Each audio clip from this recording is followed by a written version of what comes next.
Hello and welcome back to the channel Major Look 90, the Shaman of Gaming. And today, I thought we'll talk about this new game that's come out. Yeah, let's talk first impressions of Modern Warfare 3's multiplayer in specific.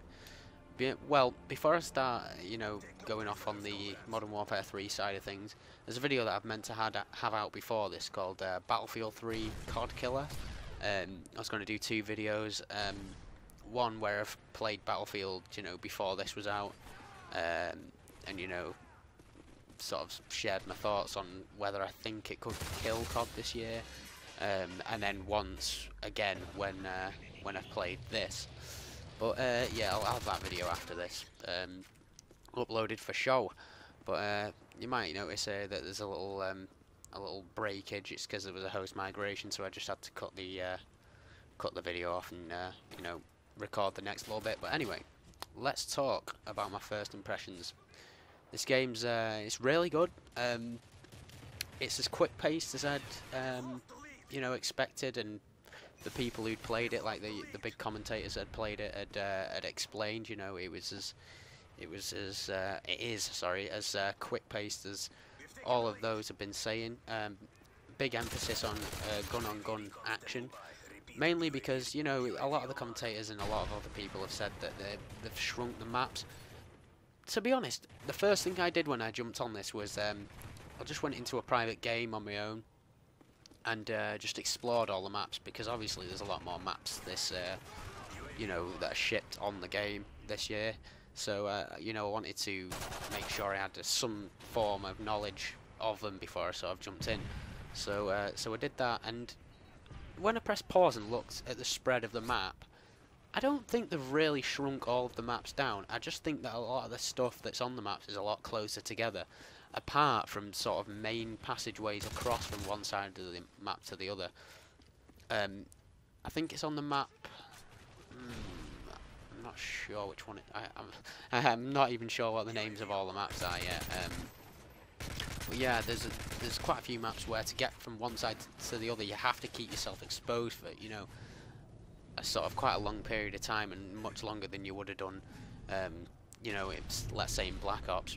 Black Ops, this game, I think I'm going to struggle with it a little bit more than I did Black Ops, because in that game I was sort of slow and calculated, except for when I was maybe trying to get montage clips or some entertaining game with a weak weapon or something like that. But to take Nuketown, for example, even though it's really small, there's plenty of stuff in the middle of the map that you could just, waltz behind. You could get from one side of the map to the other.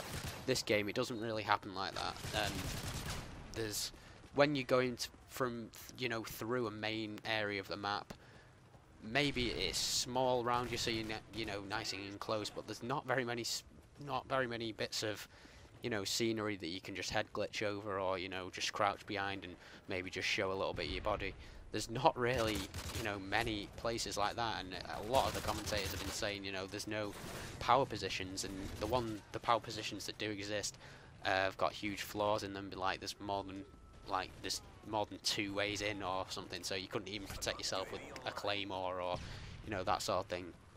So that's one thing. I think that maybe some of the maps are really small like this. I think this is going to be one of the most popular maps on the game, just because of how small it is, and the Call of Duty community are wanting the maps to be smaller, so the gunplay is quick, and you're always in the action. But yeah, maybe not shrunk all the maps right down, but they've definitely brought everything closer together and planned the maps out so that you're always in with a chance of getting a fair gunfight.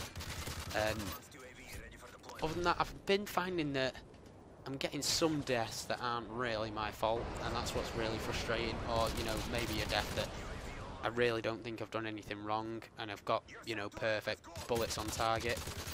But because of this new weapon proficiency thing, maybe if if they've got the exact same weapon as me, if they've got the kick ability, so they've got less recoil, maybe that gives them the advantage. I don't know. But yeah, I've been finding that, but it's not been much of a problem so far.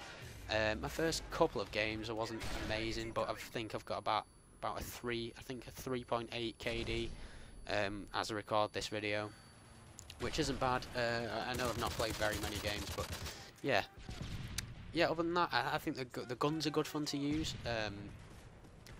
I love the strike packages thing. I think is just what really shines in this game, because I was scared. I must admit, I was scared when I heard about the strike packages and how much different, how much different air support and just support there was.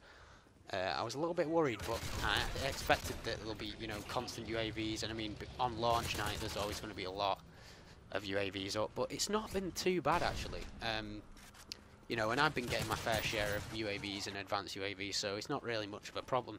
So far this game's really treating me well as I dodge the booby trap care package there. But it's not been much of a problem. I've not found many problems with it.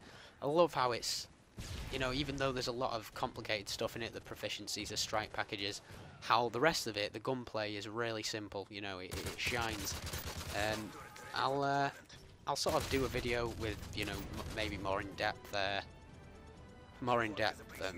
views, and once I've got a little bit more experience. But so far, this game's a must-buy in my opinion if you're a fan of old Call of Duties or first-person shooters in general.